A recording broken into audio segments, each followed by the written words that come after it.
فاسألوا أهل الذكر إن كنتم لا تعلمون. بسم اللہ الرحمن الرحیم، الحمدللہ رب العالمین والصلاة والسلام علی سید الانبیاء والمرسلین وعلی آلہ وآل بیتہ واصحابہ اجمعین۔ سامعین گرامی قدر، آج ہم کوسچن آنسر سیشن کے دوسرے ایپیسوڈ کے لحاظ سے آپ کی خدمت میں حاضر ہیں۔ کوسچنز آج جس طرح ہم نے پچھلی نشست کے اندر تقریباً 10 سے 11 کوسچنز کے آنسرز آپ کی خدمت میں پیش کیے تھے، آج بھی ہم تقریباً 10 کے قریب ہی سوالات کو لیں گے اور اس کے جوابات آپ کی خدمت میں عرض کریں گے۔ کوسچن اس سے زیادہ ہیں جو اس ویک پوچھے گئے، ان میں سے کچھ کوسچنز جو ہیں وہ تھوڑے لمبے ہیں، انشاءاللہ تبارک و تعالیٰ اسے ہم نیکسٹ سیشن کے اندر بھی اس کے جوابات انشاءاللہ تبارک و تعالیٰ ہم آپ کی خدمت میں رکھیں گے۔ جو اعلیٰ حضرت قدس سر العزیز کے بارے میں کوسچنز کیے گئے، اسی طرح اور بھی کوسچنز ہیں کہ جو ہمارے پاس موجود ہیں، لکھے ہوئے میرے پاس ہیں، لیکن چونکہ پھر بعد میں ہمیں میسیجز موصول ہوتے ہیں کہ میرا سوال تھا لیکن اس کا جواب نہیں دیا گیا، تو مختلف سیشنز کے اندر انشاءاللہ آپ کے جوابات ہم ضرور جو ہیں وہ آپ کے جو سوالات ہیں ان کے جوابات انشاءاللہ تبارک و تعالیٰ ہم ضرور عرض کریں گے۔ جو رہ جائے گا وہ انشاءاللہ نیکسٹ سیشن کے اندر ہم اس کو ضرور جوابات آپ کی خدمت میں عرض کریں گے۔ آج کے پروگرام کے لحاظ سے پہلا کوسچن جو ہے وہ حضرت امیر معاویہ رضی اللہ تعالیٰ عنہ کی فضیلت ثابت ہے یا نہیں؟ بعض لوگ یہ کہتے ہیں کہ صحابی ہونے کی وجہ سے خاموش رہا جائے گا اور فضیلت بیان نہ کی جائے۔ حدیث رسول علیہ السلام کے تحت صحابی ہونے کی لحاظ سے خاموش رہا جائے گا لیکن فضیلت بیان نہیں کی جائے گی، تو اس پر ہماری تفصیلی گفتگو موجود ہے، مختلف علماء کرام کی گفتگو بھی موجود ہے اور اسی طرح ہماری تفصیلی گفتگو بھی موجود ہے جو ڈسکرپشن میں اس کا لنک بھی دے دیا جائے گا، جس پر ہم نے بھرپور وضاحت کی کہ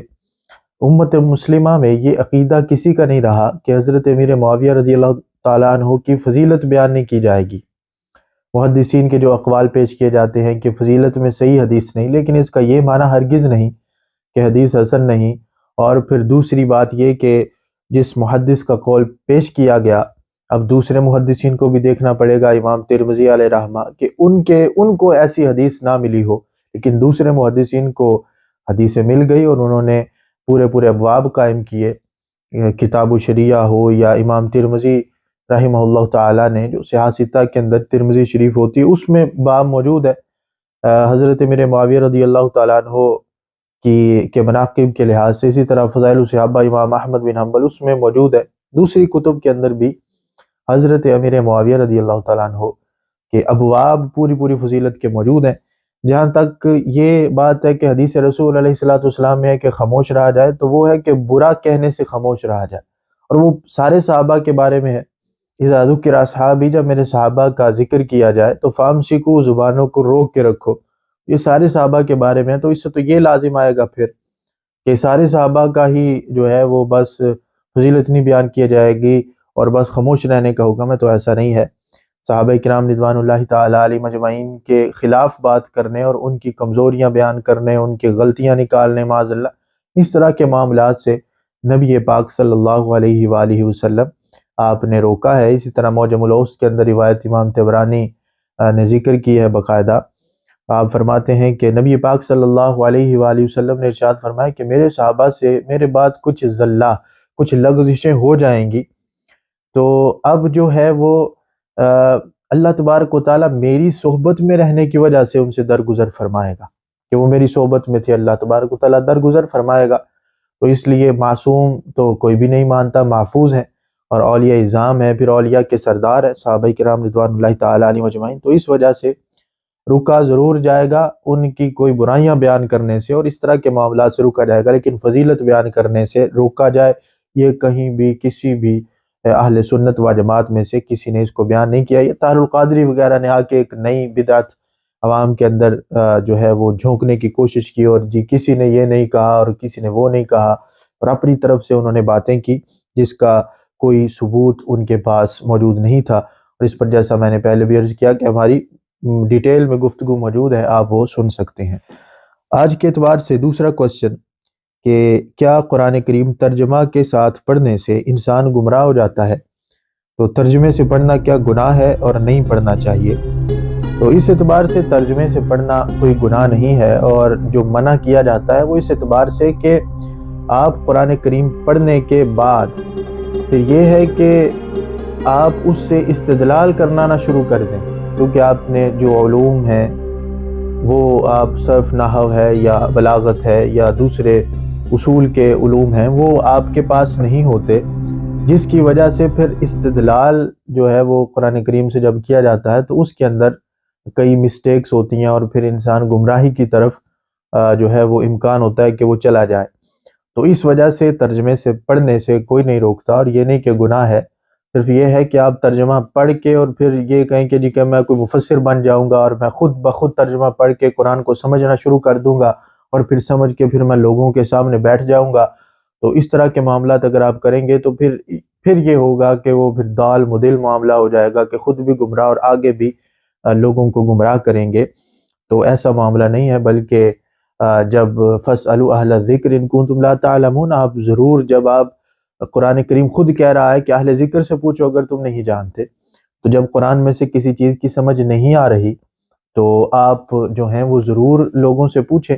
اس طرح واقعات موجود ہیں جو پرسنلی ہمارے ساتھ ہوئے کہ قرآن کی آیت پڑھی اور آیت پڑھ کے کچھ کا کچھ استدلال کیا اور شور مچایا ہوا ہے خاندان میں کہ یہ تو ہو ہی نہیں سکتا، اور پھر جب قرآن کی آیت دیکھی گئی، تفاسیر دیکھی گئی، اور پھر ناسخ منسوخ کا علم نہیں، متشابہات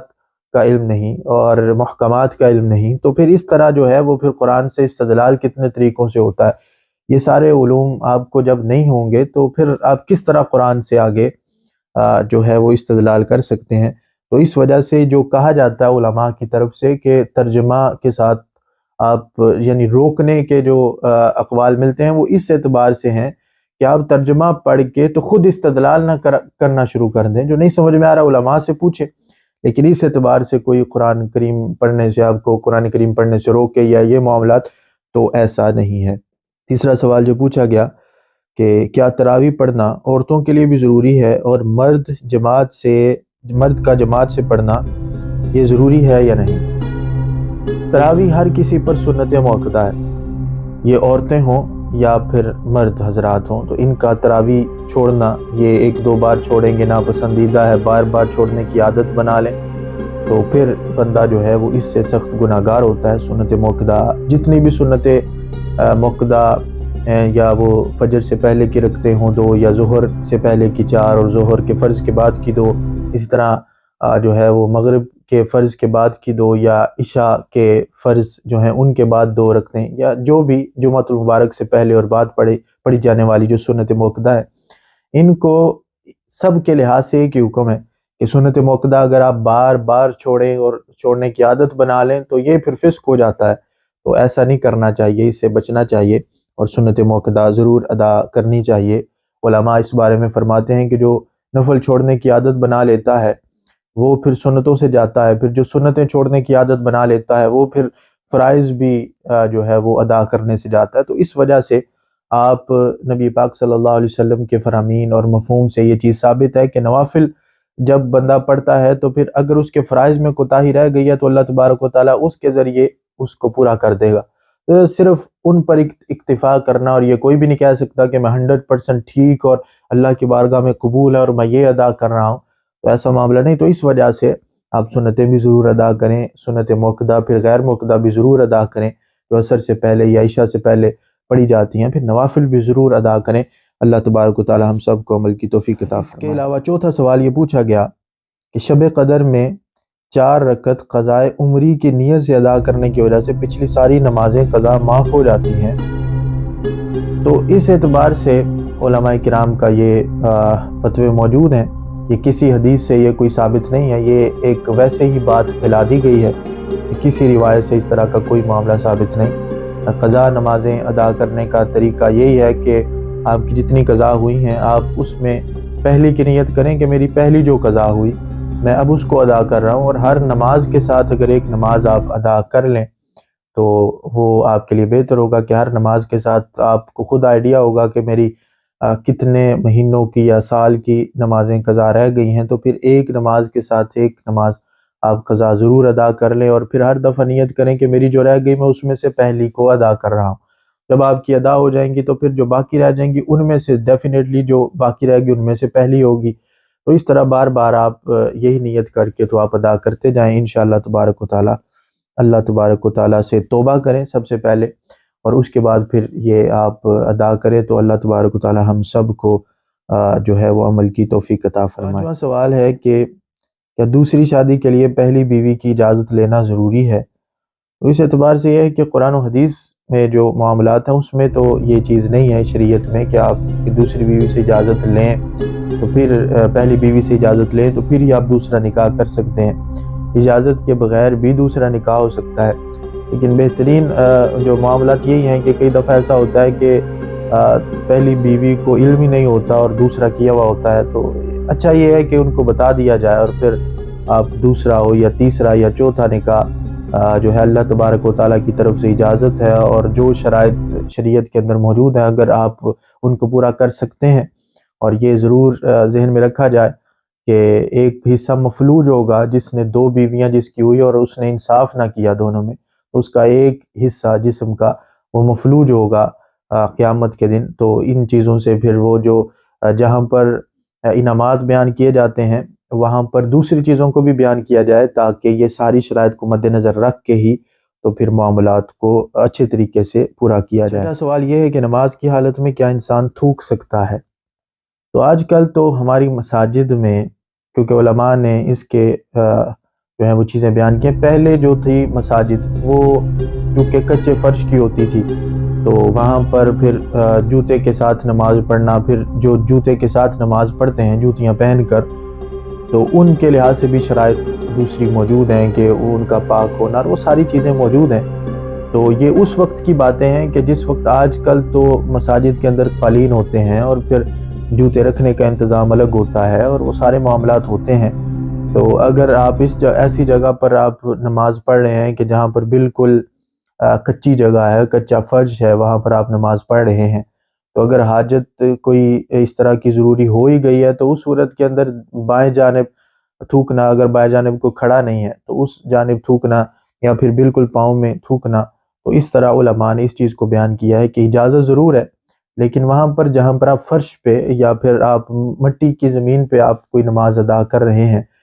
کہ جہاں پر مٹی ہے، زمین پہ مٹی ہے، کچا فرش ہے، وہاں پر آپ نماز ادا کر رہے ہیں تو اس صورت کے اندر تو اجازت ہوگی، لیکن جہاں قالین ہوں یا جائے نماز وغیرہ یا مصلی وغیرہ بچھایا ہوا ہو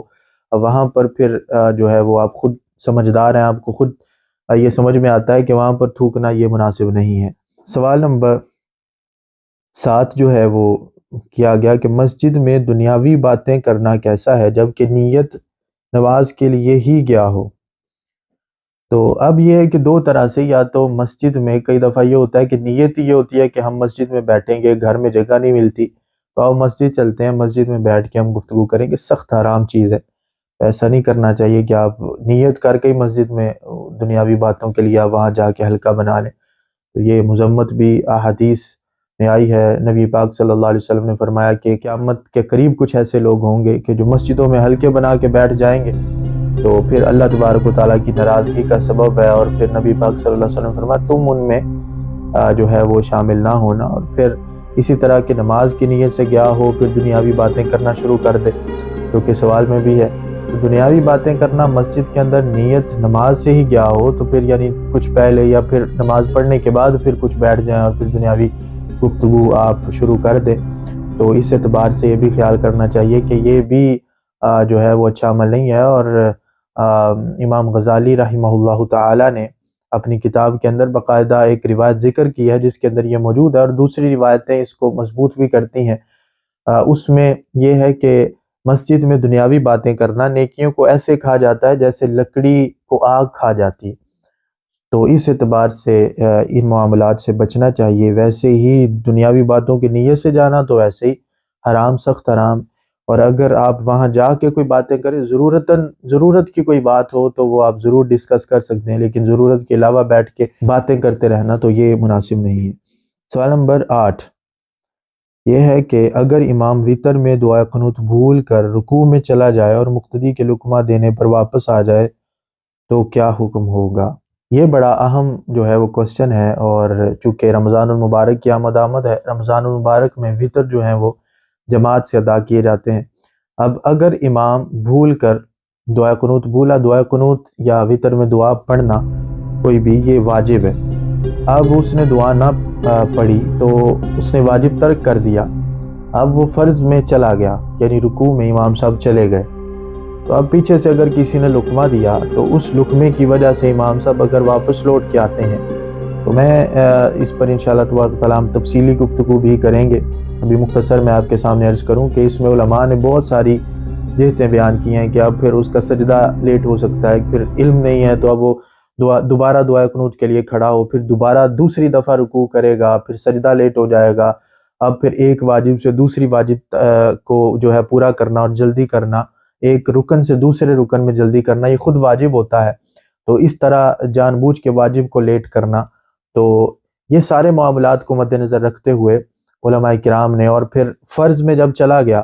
اب فرض سے جب دوبارہ واجب کی طرف وہ نہیں لوٹے گا، جب وہ فرض میں چلا گیا تو فرض کو چھوڑ کے دوبارہ واجب کی طرف نہیں لوٹے گا۔ اب یہ ہے کہ اگر وہ چلا گیا، پیچھے سے کسی نے لقمہ بھی دیا تو اس کا لقمہ آپ قبول نہ کریں، اور نماز پوری کر کے واجب چھوٹ گیا تھا تو آپ جو ہے وہ سجدہ سہو کریں گے تو نماز ہو جائے گی۔ اب اس صورت میں اعلیٰ حضرت قدس سر العزیز آپ فرماتے ہیں کہ اس نے اگر دعائے قنوت پڑھ بھی لی تو نماز تو صحیح ہو جائے گی، لیکن پھر مکروہ تحریمی اور واجب الادا ہوگی کہ دوبارہ واجب ادا کرنا پڑے گا، واجب ہے دوبارہ وتر ادا کرنے پڑیں گے۔ تو اگر یہ ایسی صورت کوئی بنی ہوئی ہے یا بن جائے، اور سب سے پہلے تو یہ خیال کرنا چاہیے لقمے کا محل نہیں، لقمہ نہیں دینا چاہیے پیچھے سے، جب وہ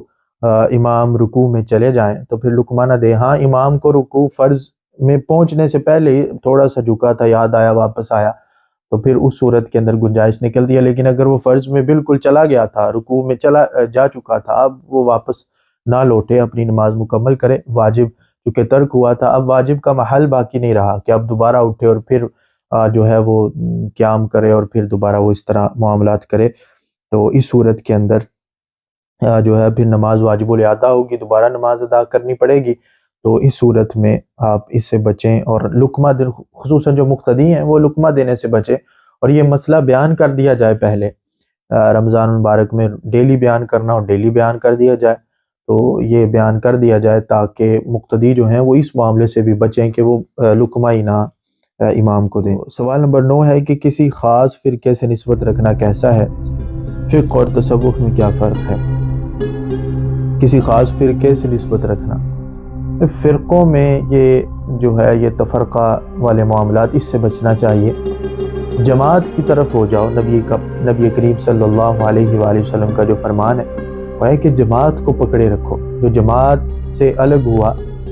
وہ جہنم میں گرا، تو لہٰذا جماعت کو پکڑنے کا حکم ہے۔ تو اہل سنت و جماعت اس وقت پوری دنیا میں مسلمانوں کی جو اکثریت ہے، جو سواد اعظم ہے، وہ اہل سنت و جماعت ہے۔ تو اہل سنت و جماعت جو موجود ہیں وہ ایک جماعت ہے، وہ ایک فرقہ نہیں ہے چھوٹا سا کہ آپ کہیں کہ جی میں ایک فرقے کو خاص کر لوں۔ جماعت کا حکم ہے، احادیث میں ہے، اسی طرح جو محدثین ہیں یا ہمارے اکابرین ہیں وہ بھی اسی جماعت کا حصہ رہے ہیں، اور یہ صحابہ سے بلکہ نبی پاک صلی اللہ علیہ وسلم کے مختلف فرامین سے یہ بات ثابت ہے کہ آپ اہل سنت و جماعت کے ساتھ ہوں، اس لیے اہل سنت و جماعت کے ساتھ ہونا اسی میں ہی نجات ہے، چونکہ ہماری پہچان کفار کے مقابلے میں مسلم ہونا ہے کہ ہم مسلمان ہیں کفار کے مقابلے میں۔ اسی طرح جس طرح دوسرے ملکوں کے لحاظ سے جب ہم کسی اور کنٹری کے اندر موجود ہیں تو ہماری پہچان پاکستانی ہونا ہوگی، اس طرح جب پاکستان میں کوئی پوچھے تو پھر ہم کہیں جی پاکستانی، تو وہ کہے گا کہ یار میں آپ سے کوسچن کرنے کا مقصد یہ تھا پاکستان کے شہر کہاں سے ہو، تو پھر وہاں آپ کی شہر کے لحاظ سے ہوگی، پھر شہر میں کوئی پوچھے تو محلے کے لحاظ سے ہوگی، تو اس طرح یہ پہچانیں اس طرح بدل جاتی ہیں۔ اب جب تک صحابہ کرام رضوان اللہ تعالیٰ علیہ مجمعین موجود تھے تو اس وقت اس طرح کا کوئی معاملہ نہیں تھا، اور پھر نبی پاک صلی اللہ علیہ وسلم سے اختلاف کیا نہیں جا سکتا تھا، نبی پاک صلی اللہ علیہ وسلم جیسا فرمائے، قرآن حدیث قرآن میں جو آیا، پھر اس کی تشریح میں فرمائے، پھر آپ کا جو فرمان ہو تو اس کے تحت عمل کرنا ضروری تھا۔ تو اس دور کے اندر تو اس طرح ہو ہی نہیں سکتا تھا کہ اگر کوئی اپنا الگ سے کوئی گروہ بنا لے نبی پاک صلی اللہ علیہ وسلم سے معاذ اللہ اختلاف کر کے، تو وہ تو پھر مسلم ہی نہیں رہے گا۔ اسی طرح آپ جب دنیا سے تشریف لے گئے، پھر صحابہ کرام جو ہیں وہ ہمارے لیے ہدایت کا مینارہ ٹھہرے، تو اسی طرح صحابہ کرام رضوان اللہ تعالیٰ علیہ مجمعین کو چھوڑ کر جن لوگوں نے اپنے الگ سے فرق بنائے، پھر امت مسلمہ کو چھوڑ کر الگ سے فرق بنائے، تو ان کے ساتھ ہرگز تعلق جو ہے وہ نہیں رکھا جائے گا۔ جو حد کفر تک پہنچے وہ تو پھر حد کفر تک پہنچے، نہیں تو کم از کم گمراہ تو کہلائیں گے۔ تو اس لیے اہل سنت و جماعت کو پکڑا جائے گا، کیونکہ جب جس طرح میں نے کہا کہ جب پاکستان میں ہوں گے تو پاکستان میں ڈیفرنٹ شہر بن چکے ہیں، تو شہروں کے لحاظ سے پہچان کروانا ضروری ہوگی۔ جب ملک نہیں تھے تو پھر پہچان کا اور معاملہ تھا، اب ملک بن چکے ہیں تو دوسرے ملکوں کے اعتبار سے ملک کی پہچان ہوگی۔ اسی طرح جب مذاہب موجود ہیں، جب کوئی مذہب نہیں تھا تو پھر سارے مسلمان تھے، جب مذاہب بن گئے تو پھر مسلم اور کافر کا فرق آ گیا۔ جب شروع میں سارے حضرت آدم علیہ السلام موجود ہیں تو پھر جو ہے وہ اس وقت کیا پہچان ہوگی، پھر بعد میں کیا پہچان ہوگی، جب یہود نہیں نصارہ نہیں تو پھر کیا پہچان۔ تو اب جب قرآن نے خود ذکر کیا کہ یہ یہود ہیں، یہ نصارہ ہیں، یہ مسلمز ہیں، تو پھر آج بھی نصارہ یہود کے مقابلے میں مسلمز ہوں گے۔ اس طرح ہندو بنے یا دوسری لوگ بن گئے تو پھر ان کے مقابلے میں مسلمز ہی ہوں گے۔ لیکن جب مسلمانوں کے اندر کچھ گروہوں نے اپنے الگ الگ عقائد کو جو ہے وہ گھڑ لیا اور الگ الگ ہو گئے، معتزلہ، مجسمہ اور اسی طرح مشبہ اور دوسرے فرق جو گمراہ تھے، وہ جب وجود میں آ گئے، روافض، یہ سارے خوارج، نواصب، یہ سارے جب آ گئے تو ان کے مقابلے میں جو ہمیں صحابہ یا اکابرین سے پہچان ملی یا محدثین سے پہچان ملی، وہ اہل سنت والجماعہ، اہل سنت و جماعت ہی پہچان ملی۔ تو اسی اعتبار سے ہی ہم اپنی پہچان جو ہے وہ کروائیں گے، کیونکہ یہ بن چکے ہیں۔ نہ بنے ہوئے ہوتے تو ڈیفینیٹلی ہم مسلم تو ہیں، لیکن پھر وہ جو ایک کہ جی ہم تو مسلمان ہیں، پھر مسلم کے ساتھ علمی کتابی خود اس کو لگانے کی ضرورت پڑ جاتی ہے۔ وہ جو انجینئر ہے جہلم کا، تو اس کو خود علمی کتابی لگانے کی آج ضرورت پڑی ہوئی ہے۔ اب وہ خود خالی مسلمان کیوں نہیں اپنے آپ کو کہتا؟ تو اس وجہ سے یہ سب جو ہے وہ ایک عجیب قسم کے یہ نئے لوگ آتے ہیں اور پھر اپنی دکانداری کھولنے کے لیے، چورن بیچنے کے لیے اس طرح کی حرکتیں کرتے ہیں۔ ہمیں اکابرین نے جو نام دیے تھے اور محدثین نے، امام بخاری علیہ رحمہ ہوں یا امام مسلم ہوں یا پھر دوسری طرف صوفیہ کرام ہوں ہمارے یا اولیاء کرام ہوں، یہ سب اہل سنت و جماعت سے ہی تعلق رکھتے تھے۔ اور ہماری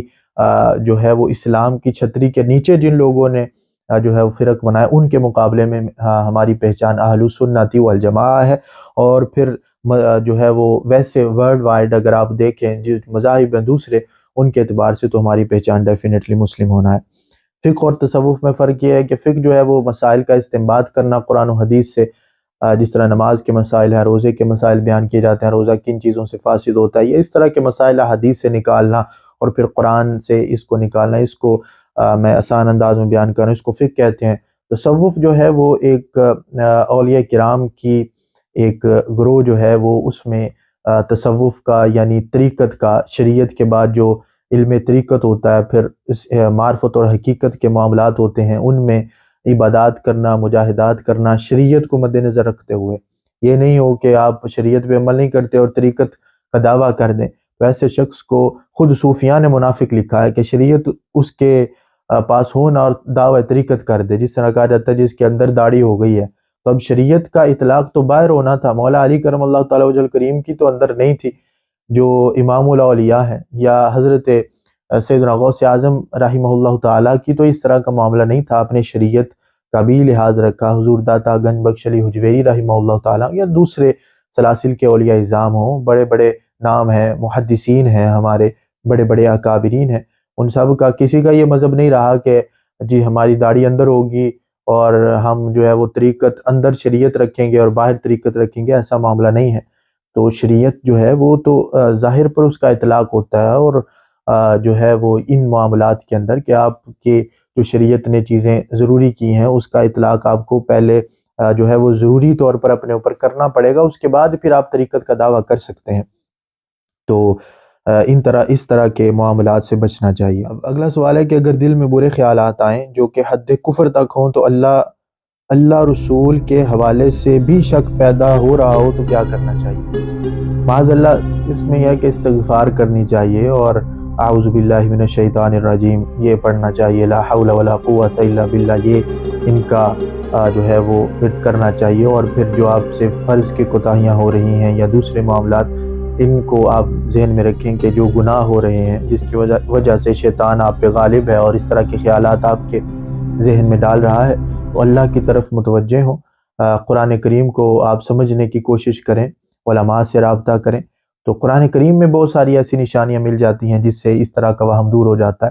اسی طرح حدیث رسول علیہ الصلوۃ والسلام کا مفہوم عرض کرتا ہوں کہ شیطان جو ہے وہ تھوڑے تھوڑے سے زیادہ کرتا ہے، پہلے کچھ خیالات ڈالتا ہے، پھر کچھ ڈالتا ہے کہ اس کو کس نے بنایا، پھر اس کو کس نے بنایا، آخر میں وہ اللہ تبارک و تعالیٰ کے بارے میں شک ڈالنے کی کوشش کرتا ہے۔ جب ہر کسی کو کسی نہ کسی نے بنایا ہے تو پھر اللہ تبارک و تعالیٰ تک لے جاتا ہے۔ تو نبی پاک صلی اللہ علیہ وسلم فرمایا فوراً پھر شیطان مردود سے اللہ تبارک و تعالیٰ کی پناہ مانگی جائے گی کہ اللہ تبارک و تعالیٰ ہمیں اس سے دور کرے، اور پھر اعوذ باللہ من الشیطان الرجیم، لا حول ولا قوت الا باللہ اس طرح آپ پڑھیں۔ اور پھر قرآن کریم میں جو اللہ تبارک و تعالیٰ نے ایک کریٹر کے لحاظ سے کہ اللہ تبارک و تعالیٰ کی ذات موجود ہے اور اسی کے قبضہ قدرت میں ہر چیز ہے، اس کی نشانیاں قرآن میں، اور پھر علماء سے رابطہ کریں اور پھر دین کے ساتھ جڑیں تو اللہ تبارک و تعالیٰ انشاءاللہ جو ہے وہ ضرور ہدایت عطا فرمائے گا۔ اور ہماری دعا بھی ہے کہ اللہ تبارک و تعالیٰ جتنے بھی ایسے لوگ ہیں اللہ تبارک و تعالیٰ انہیں دین پر استقامت عطا فرمائے اور پھر سمجھنے کی، قرآن کو، حدیث کو سمجھنے کی اور دین کا علم حاصل کرنے کی، سمجھنے کی توفیق عطا فرمائے۔ بیسیکلی یہ بھی ایک جو ہے وہ المیہ ہے کہ دین کو سمجھا نہیں جاتا، پڑھا نہیں جاتا، اور اس وجہ سے پھر اس طرح کے معاملات کا سامنا بھی کرنا پڑتا ہے۔ تو اسی طرح اور بھی کوسچنز جو ہیں وہ کیے گئے جو میرے پاس ابھی موجود ہیں، حضرت میرے معاویہ رضی اللہ تعالیٰ عنہ کی زوجہ محترمہ کے لحاظ سے یا زکوٰۃ کے اعتبار سے، اور اسی طرح اور چیزوں کے اعتبار سے بھی جو ہے وہ کوسچنز کیے گئے۔ انشاءاللہ تبارک و تعالیٰ نیکسٹ جو ہمارا سیشن ہے اس کے اندر ہم ان سوالات کو ڈسکس انشاءاللہ کریں گے۔ تو آج کے لیے اتنا ہی۔ اللہ تبارک و تعالیٰ سے دعا ہے کہ کوئی غلطی کوتاہی ہوئی تو اپنی رحمت کے صدقے معاف فرمائے اور ہماری اس کاوش کو اپنی بارگاہ میں قبول و منظور فرمائے۔ وما علینا الا البلاغ۔